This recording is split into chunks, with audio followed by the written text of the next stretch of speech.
د کربلا واقعه چې په کوم وخت کې کېده په دغه وخت کې حکومت د یزید و او دا یزید زوی د معاویه رضی الله تعالی عنه دی او معاویه رضی الله تعالی عنه د لوی شان صحابي دی کاتب الوحی دی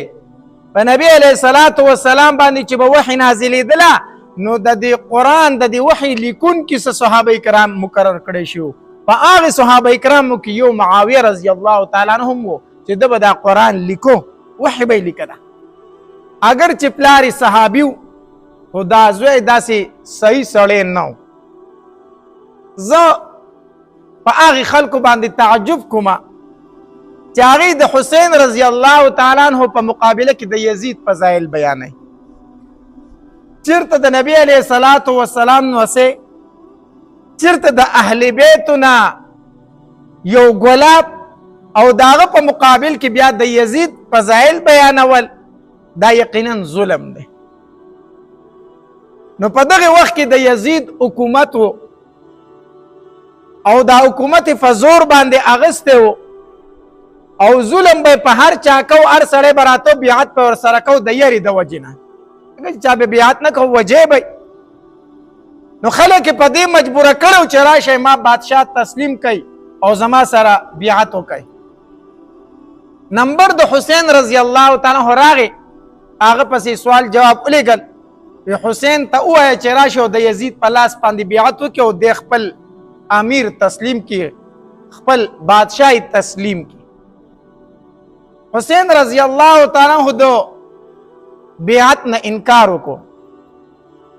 او دا انکار یې ولیکه دا بیعت څه ګران کار نه و حسین رضی الله تعالی عنہ فرمایل دا بیعت څه ګران نه دی زه به د یزید سره وکم بیعت خو یزید هغه شریعت مات کړی هغه قانون یې مات کړی دی کم قانون او کم شریعت چې زما په بابا باندې نازل شوی دی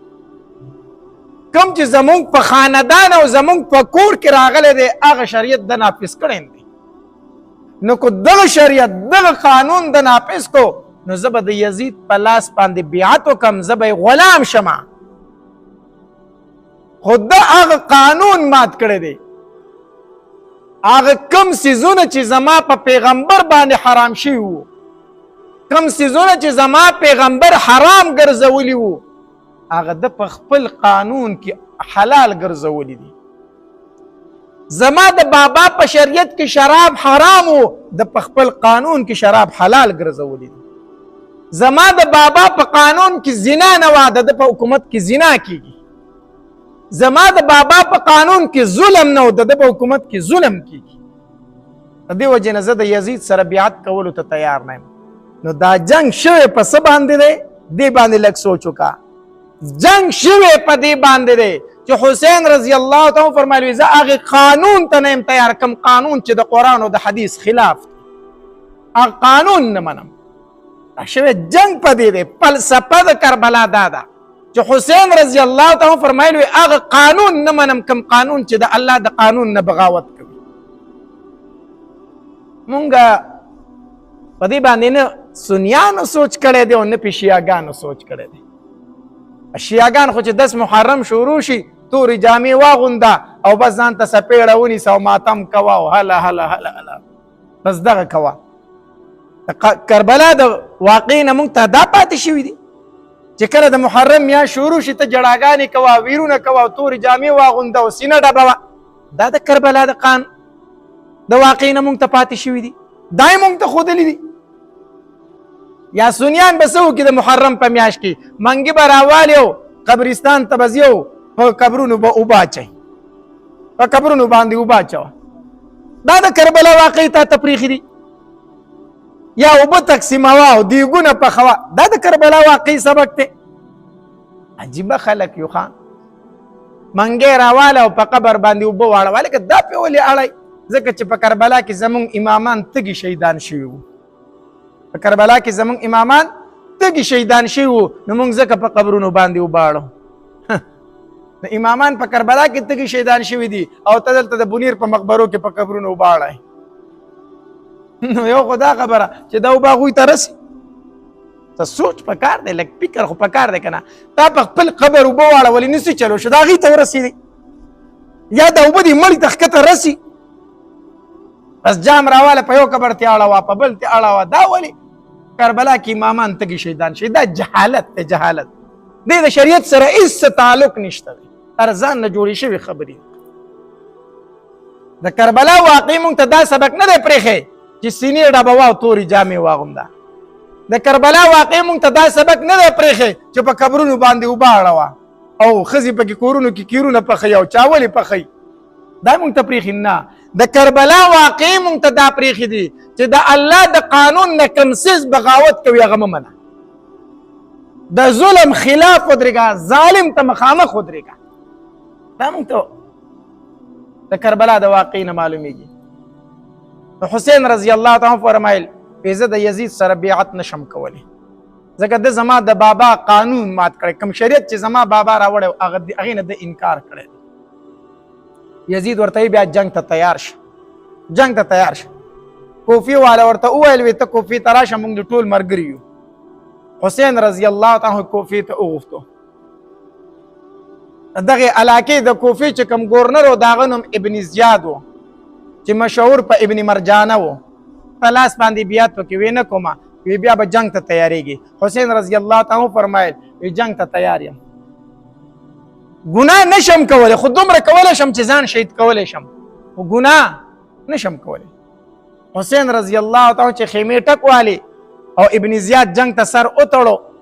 او ځان حملې ته تیار کو نو کوفی والا ټول د حسین رضی الله تعالی نه واپس شو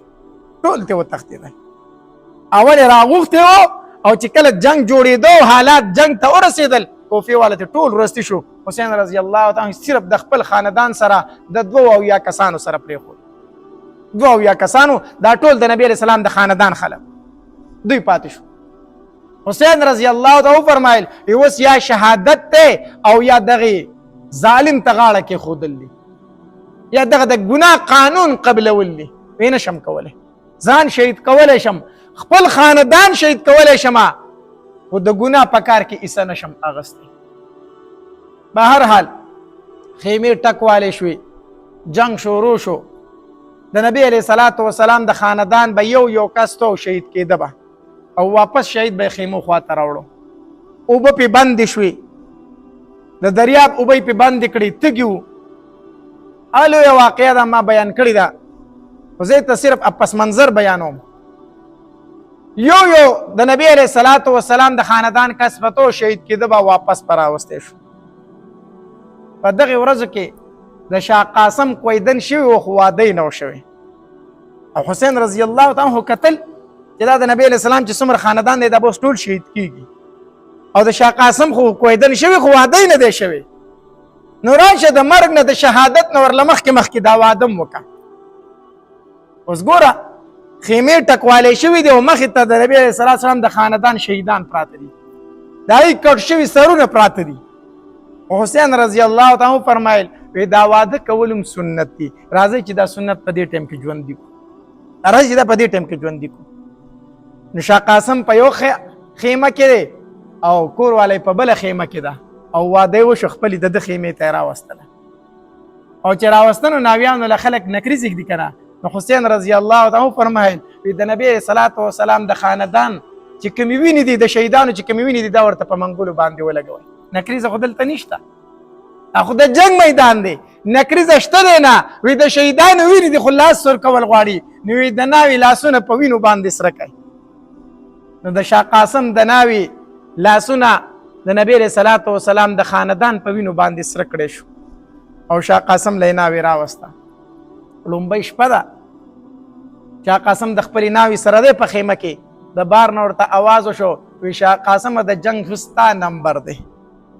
یو تن وځي او شهید کېږي خو ستا نمبر دی جنگ ته د وتلو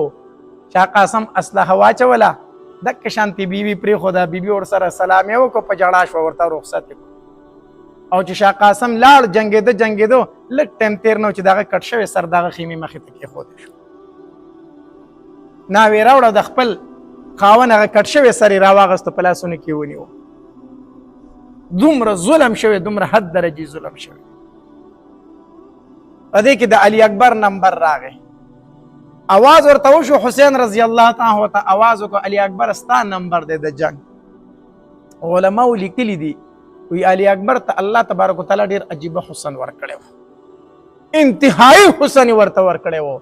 د جنگ چې کوم میدان و پای کې به ټول خلک د حسن په تماشه باندې و. علي اکبر اسلحه واچوله، توره یې راواغسته او میدان ته ووتو. جنګېدو حتی در دې پورې چې د علي اکبر نم هغې ظالمانو سر ووه. هغه ښایسته حسن، هغه کټ شوي سر هغه راوړی شو د نبي علیه صلات وسلام د خاندان د خیمو مخې ته کېښود. د حسین رضی الله تعالی نمبر راغی 10 محرم و، 10 محرم و، او اوس د حسین رضی الله تعالی د جنگ نمبر دی. اخر کې دی پاتې شو. چې کله دی جنگ ته روانېدو نو د یوې خیمې نه ورته آواز وشو، وی حسینه ته خو جنگ ته وځې، خو یو ماشوم پیدا شوی هغه ته احزان کول غواړي. خیمه کې یو ماشوم پیدا شوی بانګ ورته ویل غواړي. نو حسین رضی الله تعالی راولې ما ته چې زه ورته اذان وکړم. نو حسین رضی الله تعالی ماشوم راوړل شو، هغه په خپلو لاسو کې داسې واغست او اذان یې ورته شروع کو. نو چې اذان یې کو په دې دوران کې یو غشی راغی، د ماشوم په د مرۍ په یو طرف ولګېد او بل طرف ته د هغه په غېږه کې هغه ماشوم شهید شو. د مرۍ نه د وینو داسې دارې شروع کړې. نو حسین رضی الله تعالی ماشوم داسې کېښودو او د هغه د هغې وینو نه یې لپه راډکه کړه او داسې اسمان ته وچانګلې، اسمان ته وچانګلې او د سترګو نه یې اوښکې وبهېدې. وی الله د نبي علیه صلات وسلام د خاندان هغه اخري ماشوم چې نن پیدا شو هغه مې ستا په نوم باندې قربان په الله،